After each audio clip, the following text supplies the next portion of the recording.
Arising out of SLP number 36,440 36440 of 2014 ಈ ಒಂದು ಪ್ರಕರಣದಲ್ಲಿ Rajendra Kumar Barjatya and others versus UP Awas Evam Vikas Parishad and others ಈ ಕೇಸಲ್ಲಿ ಸುಪ್ರೀಂ ಕೋರ್ಟು ರೂಲಿಂಗ್ ಅನ್ನ ಕೊಟ್ಟಿದ್ದಾರೆ. ಡೇಟೆಡ್ ಇದು ಡಿಸೆಂಬರ್ ಅಲ್ಲಿ ಬಂದಿದೆ. ಸೊ ಜಡ್ಜ್ಮೆಂಟು ಬಹಳ ಖಾರವಾಗಿ ಸುಪ್ರೀಂ ಕೋರ್ಟ್ನವರು ಎಲ್ಲರಿಗೂ ಕೂಡ ಚಾಟಿ ಬೀಸಿದ್ದಾರೆ ಇದರಲ್ಲಿ. ಸೊ ಅದನ್ನ ಅನುಷ್ಠಾನವನ್ನ ನಾವು ಕಟ್ಟುನಿಟ್ಟಾಗಿ ಮಾಡಬೇಕು. 17 ಡಿಸೆಂಬರ್ 2024 ಈಗ ಬಂದಿದೆ. ಸೊ ಇದರಲ್ಲಿ ಈ ರೀತಿ ಅನಧಿಕೃತ ಬಡಾವಣೆಗಳು, ಅನಧಿಕೃತ ನಿರ್ಮಾಣಗಳು, ಇದಕ್ಕೆ ಕಡಿವಾಣ ಹಾಕಬೇಕಾಗಿರೋದು ರಾಜ್ಯ ಸರ್ಕಾರದ ಕರ್ತವ್ಯ ಅಂತ ಸೂಚನೆಯನ್ನ ಕೊಟ್ಟಿದ್ದಾರೆ. ಸೊ ಮುಖ್ಯಮಂತ್ರಿಗಳು ಸಹ ಇನ್ ಮುಂದೆ ಈ ರೀತಿ ಎಲ್ಲ ಅನಧಿಕೃತ ಅನ್ನೋದು ಆಗಬಾರದು ಅಂತ ಹೇಳಿದ್ದಾರೆ. ಸೊ ಅದನ್ನು ಕೂಡ ಮುಂದೆ ಮಾಡಬೇಕು. ಈಗ ಆಗೋಗಿರೋದಕ್ಕೆ ಒಂದು ಬಿಖಾತ ಕೊಟ್ಟು ಅಟ್ಲೀಸ್ಟ್ ಅಷ್ಟು ಮಟ್ಟಿಗೆ ಅವ್ರಿಗೆ ಒಂದು ಪರಿಹಾರ ಕೊಟ್ಟು ಮಾಡಬೇಕು ಅಂತ. ಸೊ ಅವ್ರಿಗೆ ಬಿಖಾತ ಕೊಟ್ರೆ ನಾಳೆ ದಿನ ಅವರು ಅದನ್ನ ಮಾರಾಟ ಮಾಡ್ಕೊಳ್ಳಿಕ್ಕೂ ಕೂಡ, ಯಾಕಂದ್ರೆ ಅವರು ಕೊಂಡ್ಕೊಂಡವಾಗ ಸೇಲ್ ಡೀಡ್ ಇದೆ, ಅವ್ರಿಗೆ ಸೇಲ್ ಡೀಡ್ ಇರೋದ್ರಿಂದ ಅವರು ನಾಳೆ ಮಾರಾಟ ಮಾಡ್ಲಿಕ್ಕೂ ಕೂಡ ಅವ್ರಿಗೆ ಅವಕಾಶ ಆಗುತ್ತೆ.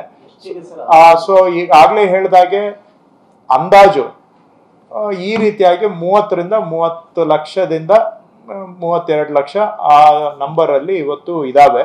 ಬಹುಶಃ ಇನ್ನೂ ಜಾಸ್ತಿ ಆಗುತ್ತೆ, ಯಾಕಂದ್ರೆ ಇದು ಬಡಾವಣೆ ಅಲ್ಲ, ನಿವೇಶನ. ಬಡಾವಣೆ ಅಲ್ಲ, ಬಡಾವಣೆ ಅಂದ್ರೆ ಅದರಲ್ಲಿ ನೀವು 1/10 ಅಂತ ತಗೋಬಹುದು.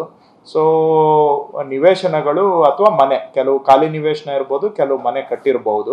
ಸೊ 30 ಲಕ್ಷಕ್ಕಿಂತ ಹೆಚ್ಚು ಅಂತ ನಾವು ಹೇಳ್ಬೋದು ನಗರ ಪ್ರದೇಶ ವ್ಯಾಪ್ತಿಯಲ್ಲಿ. ಗ್ರಾಮ ಪಂಚಾಯಿತಿಗಳದ್ದು ಬಿಟ್ಟು ಇದು ಮುಂದಿನ ದಿನ ಮಾನ್ಯ ಮುಖ್ಯಮಂತ್ರಿಗಳು ಸೂಚನೆ ಕೊಟ್ಟಿದ್ದಾರೆ. ನೆಕ್ಸ್ಟ್ ಇದೇ ರೀತಿಯಲ್ಲಿ ಗ್ರಾಮ ಪಂಚಾಯಿತಿಗೂ ಕೂಡ ಒಂದು ಬಾರಿಗೆ ಈಗ ಇರುವಂತಹ ಅನಧಿಕೃತ ನಿವೇಶನಗಳಿಗೆ ಅಲ್ಲೂ ಕೂಡ ಖಾತೆ ಕೊಡಬೇಕು ಅಂತ ಹೇಳಿದ್ದಾರೆ. ಮಾನ್ಯ RDPR ಸಚಿವರು ಈಗಾಗಲೇ ಅವ್ರ ಇಲಾಖೆಯಲ್ಲಿ ಇದಕ್ಕೆ ಬೇಕಾದಂತ ತಯಾರಿ ಮಾಡ್ಕೊಳ್ತಾ ಇದ್ದಾರೆ. ಸೊ ನಗರ ಸ್ಥಳೀಯ ಸಂಸ್ಥೆಗಳ ವ್ಯಾಪ್ತಿಯಲ್ಲಿ ಈ ಖಾತಾ ಕೊಡುವಂತ ಅಭಿಯಾನ ಮುಗಿದ ಕೂಡಲೇ ಗ್ರಾಮ ಪಂಚಾಯತಿ ವ್ಯಾಪ್ತಿಯಲ್ಲೂ ಕೂಡ ಈ ಅವಕಾಶ ಮಾಡಿಕೊಟ್ಟು ಒನ್ ಟೈಮ್ ಅವರಿಗೆ ಖಾತಾ ಕೊಟ್ಟು ಮುಂದೆ ಏನೇ ಇದ್ರೂ ಕೂಡ ಸುಪ್ರೀಂ ಕೋರ್ಟ್ ಡೈರೆಕ್ಷನ್ ಪ್ರಕಾರ ಅಧಿಕೃತ ಮಾರ್ಗದಲ್ಲೇ ಬರ್ಬೇಕು ಮುಂದೆ. ಆ ರೀತಿಯಾದಂತ ಒಂದು ವ್ಯವಸ್ಥೆಯ ಕಡೆಗೆ ನಾವು ಹೆಜ್ಜೆಯನ್ನ ಇಡ್ತಾ ಇದ್ದೇವೆ. ಸೊ ಇವತ್ತೆಲ್ಲ DC-ಗಳಿಗೆ ಸೂಚನೆ ಕೊಟ್ಟಿದ್ದೇವೆ. ಯಾಕಂದ್ರೆ DC-ಗಳೇ ನಗರ ಸ್ಥಳೀಯ ಸಂಸ್ಥೆಗಳ ಮೇಲೆ ಅಧಿಕಾರಿಗಳಾಗಿರ್ತಾರೆ ಜಿಲ್ಲೆಯಲ್ಲಿ. ಸೊ ಇದನ್ನ ಈಗಲೇ ತಯಾರಿ ಮಾಡ್ಕೋಬೇಕು ನೀವು. ನಾವು ಇದನ್ನ ಅನುಷ್ಠಾನಕ್ಕೆ ನಗರಾಭಿವೃದ್ಧಿ ಇಲಾಖೆಯವರು ತಂದ ಕೂಡಲೇ ಇದನ್ನ ಒಂದು ಅಭಿಯಾನದ ಮಾದರಿಯಲ್ಲಿ ಜಿಲ್ಲೆಯಲ್ಲಿ ಅನುಷ್ಠಾನ ಮಾಡಿ ಜನಗಳಿಗೆ ಸಂಕಷ್ಟ ಆಗದಾಗೆ ಸರಳವಾಗಿ ಅವರಿಗೆ ಖಾತಾವನ್ನ ಕೊಡಿಸ್ಕೊಡ್ಬೇಕು ಅಂತ ನಾವು ಸೂಚನೆ ಕೊಟ್ಟಿದ್ದೇವೆ. ಇದಾದ್ರೆ ಸ್ವಲ್ಪ ಕೆಲವರು ಈ ಅನಧಿಕೃತ ಬಡಾವಣೆಗಳಲ್ಲಿ ಈ ಹಿಂದೆ ನಿವೇಶನ ತಗೊಂಡಿದ್ದಾರೆ, ಇವತ್ತು ಅವ್ರಿಗೆ ಮಾರಕ್ಕೆ ಆಗ್ತಾ ಇಲ್ಲ. ಸೊ ಅವ್ರಿಗೆ ಖಾತಾ ಕೊಟ್ರೆ ನಾಳೆ ಅವ್ರಿಗೆ ಮಾರಾಟ ಮಾಡ್ಲಿಕ್ಕೂ ಕೂಡ ಆಗುತ್ತೆ. ಸೊ ಅಲ್ಲಿಗೆ ರಿಜಿಸ್ಟ್ರೇಷನ್ಗೂ ಕೆಲವು ಏನು ನಿಂತೋಗಿದೆ ಅದು ನಾಳೆ ರಿಜಿಸ್ಟ್ರೇಷನ್ಗೂ ಕೂಡ ಎಲಿಜಿಬಲ್ ಆಗ್ತಾರೆ ಈ ತರ ಬಂದಾಗ. ಸೊ ಇದು ಕೂಡ ಇವತ್ತಿನ ಸಭೆಯಲ್ಲಿ ನಾವು ಚರ್ಚೆ ಮಾಡಿದ್ದೇವೆ.